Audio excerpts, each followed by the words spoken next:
सगाजनों, दी Koitur times channel को like करें, subscribe करें और बेल आइकन दबाकर नोटिफिकेशन प्राप्त करें। सेवा जोहार सगाजनों, आज हम अपने एक ऐसे जगह पे आए हुए हैं जहां पर हमारे समाज के बहुत ही उत्साही युवा जो अपनी संस्कृति, अपने कल्चर और अपनी परंपराओं को, नेंग सेंग को बचा रहे हैं।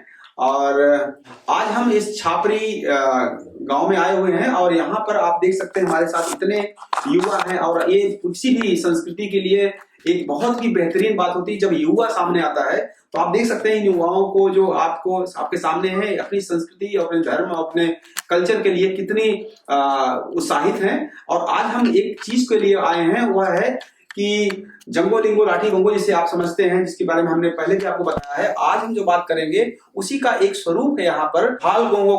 हमारे बीच में कुछ ऐसे लोग हैं जो इसकी परंपरा के बारे में बहुत अच्छी कहानियां जानते हैं, बहुत अच्छा संदर्भ है उनके पास। तो मैं खुद इस बात को न बता करके आज उनके बीच चलता हूँ। इस छापरी गांव के हमारे बीच में बहुत ही एक सीनियर व्यक्ति हैं जो कि इस मिजान को समझते हैं। उनके माध्यम से इस कहानी को हम समझेंगे और जानेंगे कि ये ढाल गोंगो होता क्या है। तो भला जी आज हमारे दर्शकों को और सबको बताएं कि ये ढाल गोंगो क्या है, जिससे हमारा कोयतूर समाज अपनी परंपराओं को समझ सके। ये ढाल और जो गांगो है, ये हमारी पुरानी परंपराओं से चले आ रहा है, जिसमें जो विद्याएं हैं, जिसे जादू टोना भी कह लो, और पहले जो शक्तियां हैं, लोग जागृत करके अपनी तपस्या करके जिनको उत्पन्न करके और उनका सदुपयोग किया करते थे जी।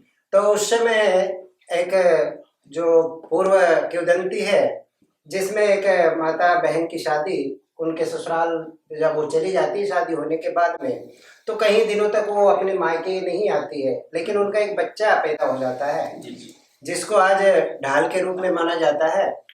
तो उसने अपनी माँ से बोला, माँ मुझे भी अपने नाना मामा के यहाँ जाना है। तो वो जो है माँ से कहता है कि माँ मुझे अपने मामा के यहाँ जाना, लेकिन माँ बोलती है कि बेटा इतने साल मेरी शादी हो गई, मैं ही मायके नहीं गई, तुझे वो कैसे पहचानेंगे। तो उस समय शादियों में तलवार और ढाल दी जाती थी। तो उसकी माँ ने बोला, बेटा ठीक है, तू जिद कर रहा है तो ये ढाल और तलवार लेके जा, जैसे ही तू वहाँ बताएगा वो तुझे पहचान जाएंगे।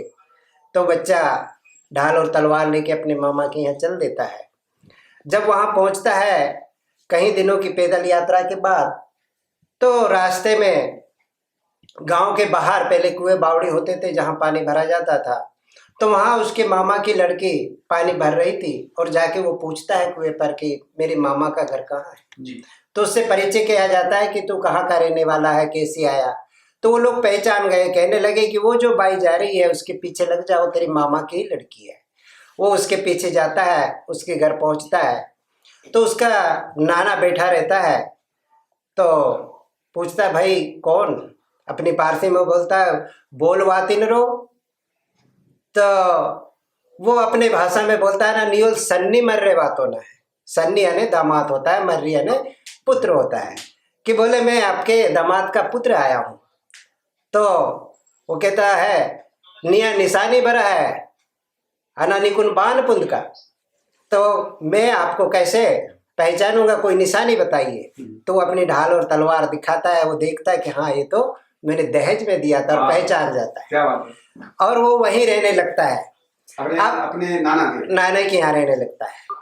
तो जब वहाँ रहने लगता है तो उनके जो है मामा, उनकी लड़की थी, तो उनका जो है उनके साथ प्रेम हो गया। तो ये चर्चा गाँव में चलने लगी कि बोले वो जो उनका बेटी का पुत्र आया है और उनके जो लड़के का है, उनकी जो लड़की है, उनका प्रेम प्रसंग चल रहा है। तो बातें गांव में होने से सब लोगों को इकट्ठा किया गया कि भाई ऐसी ऐसी बात है, क्या बात है। तो लड़के से पूछा, भाई ऐसी बात है क्या, सही है? तो कहने लगा, हाँ बात तो सही है, अगर ये मुझे यहाँ दामाद बना के रख लेंगे तो रह जाऊंगा, अगर इनकी इच्छा हो। तो उनका जो नाना था कहने लगा, ठीक है भाई मैं रख लूंगा, लेकिन मेरी कुछ शर्तें हैं। मैं जो शर्तें रखूंगा वो तुझे पूरी करना पड़ेगा। अगर तू शर्त पूरी कर देगा तो मैं तुझे अपना दामाद स्वीकार कर लूंगा, बना लूंगा, हमारे जो है बेटी की शादी तेरे से कर दी जाएगी। तो बातें हो गई, तय हो गई क्या क्या करना है। अब उन्होंने शर्त रखी कि जो तू शर्त पूरी करेगा, तुझे जो इमली का पत्ता है, अब इमली का छोटा सा पत्ता सिर्फ एक चावल आता है, एक शर्त पूरी करने पे एक इमली के पत्ते पे तुझे भोजन मिलेगा। अब शर्त भी ये, अब उन्होंने जो है उससे बोला कि भाई पहली शर्त तो तेरी ये है, उसको जंगल दिखा दिया, ये इतना बड़ा जंगल है, बड़े बड़े पेड़ लगे थे, तुझे इनको साफ करना है और पूरा खेत बना के मेड़ बनाना है। अब जिससे उसका प्रसंग चल रहा था, जिसको आज हम गांगू कहते हैं, वो उससे प्रेम करती थी। अब जब वो खेत में जाता है, देखता है कि इतना बड़ा पेड़ जंगल कैसे साफ करूंगा, तो रोने लगता है और रोना शुरू कर देता है। बैठा है, उसका कोई नाम था? उसको आज के रूप में जो ढाल कहते हैं, ढाल। तो वहां पर जब रो रहा है तो किंवदंती माता को शंभू और गोरा गुजरते हैं तो देखते हैं कि कोई रो रहा है, क्योंकि जब भक्त रोता है तो शंभू और गोरा आते हैं। तो वो सच्चे दिल से रो रहा था, क्योंकि उसका सच्चा प्यार था कि ऐसी शर्त में तो मैं हार जाऊंगा। तो रोने में आवाज सुनकर के शंभू और गोरा आते हैं, तो देखते हैं, पूछते हैं भाई क्यों रो रहा है। तो उन्होंने अपना वृतांत सुनाया, ऐसी ऐसी बात है कि मैं उनकी बेटी से प्यार करता हूँ, उन्होंने शर्त रखी है, अगर मैं शर्त पूरी कर देता तो मेरी शादी हो जाती, लेकिन उन्होंने तो ये कार्य किया कि बोले बस इतनी सी बात है। तो भगवान शंभू ने दानवों को निमंत्रित किया कि बोले भाई आइए, थोड़ा सा काम है। तो सारे दानव लोग आ गए, कहने लगे भगवान बोलिए क्या बात है, कि बोली ये जंगल है, इसे साफ कर दो और इसने ये जो बनाई है बाउंड्री, उसमें बाउंड्री बना दो। तो सब दानव 1 घंटे का काम, पूरा सब पेड़ों के पेड़ उखाड़ के आजू बाजू पेड़ों की मेड़ बना दी और 1 घंटे में उसका काम हो गया। अब वो गया वापस कि बोले मैंने तो आपका काम कर दिया।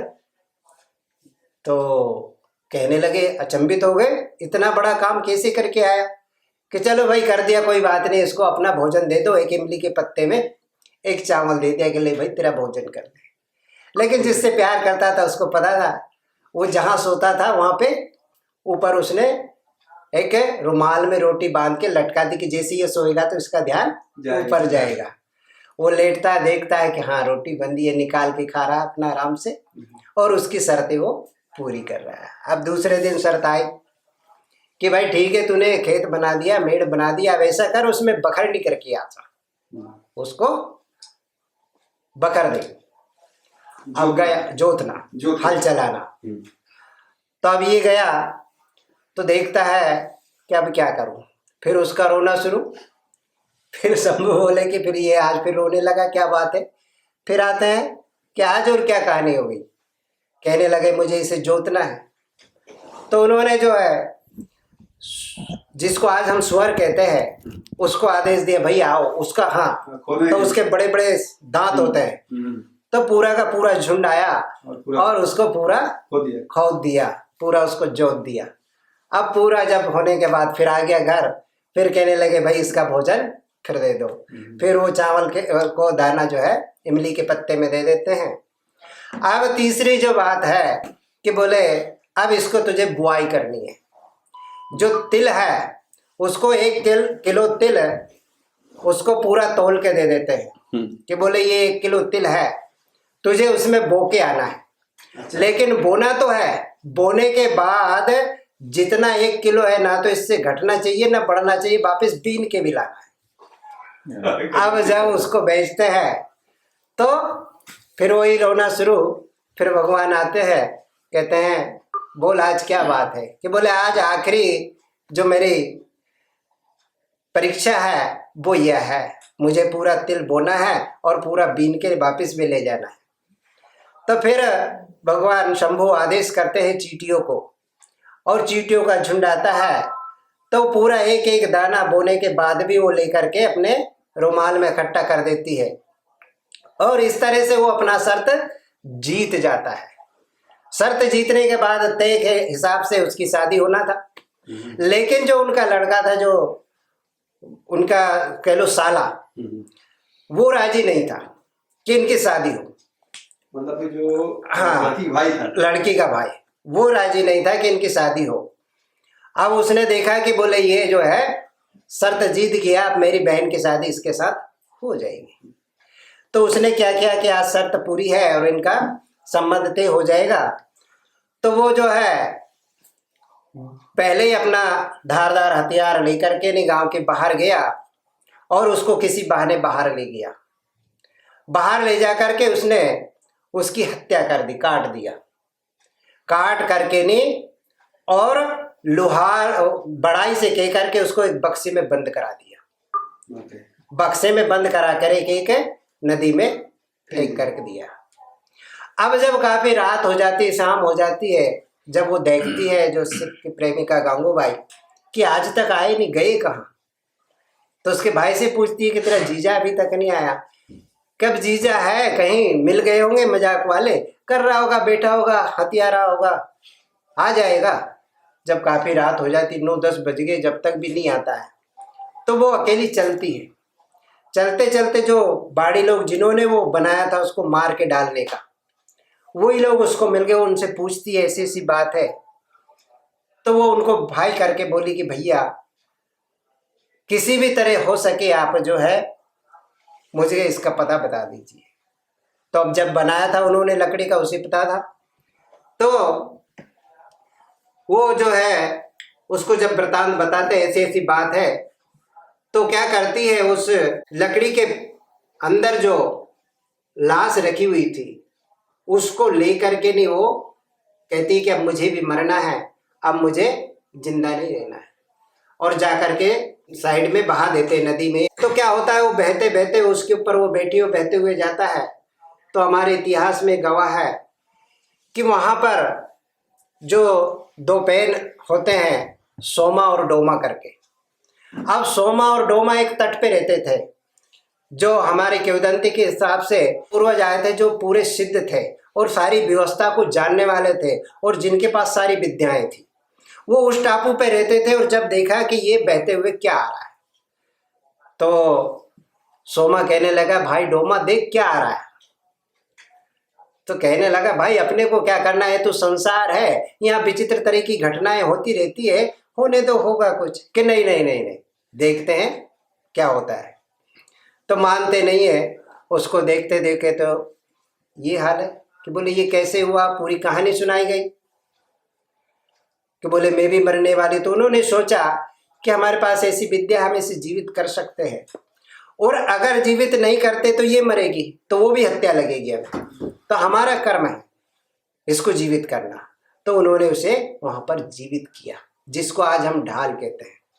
और उसके बाद में उन दोनों की शादी रचाई, जो आज दीपावली से लेकर के 11 तक जो ढाल और गांगों के नाम से निकलता है, वो दूल्हा दुल्हन का जोड़ा है। और जहां पर इसे नोचते हैं, जैसे दूल्हा दुल्हन को हम निमंत्रण देते हैं ना खाने के लिए, भोजन के लिए, वैसी व्यवस्था करके आज नोचते हैं। और उसी तरह जिस रोज उस रोज जीवित हुआ, तब से वो शक्ति को जो गांगों और ढाल के रूप में उसे निकाला जाता है, और हमारे पूरे गुणवाना समाज को संदेश दिया जाता है कि हमारे पास वो शक्तियां भी है जो जीवन दान मरे को भी जिंदा कर सकते हैं। और वही रूप में आज ढाल और गांगों के रूप में उसकी प्रथा को आगे बढ़ाया जाता है।